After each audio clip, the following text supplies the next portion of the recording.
Nanay, dagan dyan na ito sa inyo ha. Daghan, mangutana. Kung asa rapit sa Compostela. Siya, mangutanaan siya ba?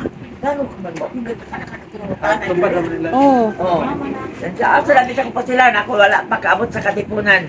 Bang, kapag mangutana lang ka, na asa ng Ubos niya ang hilot. Gusto ano na sila. Na, wala nga rin gudi ay, kaya mo sila mga itong mga ako. Karoon na, balik na sad ko. Okay na. Okay na. Ang problema niya mga higala is ang iyang tuhod. Tuhod. Nanila ba kung kayo niya? Okay na kayo. Manadagan kami, dahan kong suki. Ika second time naman rin mo no? Oo. Isa may katong primero ni mo, di ba last year ba to? Oo, yes. Nya karon, moray kaduha ni mo. Kaduha. Unsa may makuha ni mo? Storya tong Katong sa primero nga di ko pet ginawa.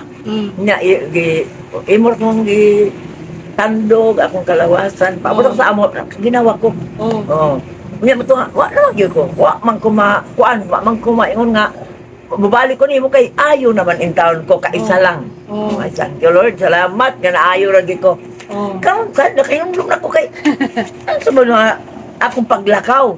Oh, ya karon nga imong na sa linggi gunitan. Pero puro buyag kalos Ginoo.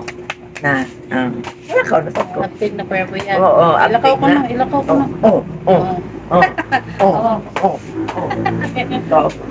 Daw kita atong ora gipalakaw-lakot ko niya dili. Ang babae gunitan. Sige din na naman. Oo, bae na. Pila ka edad mo te?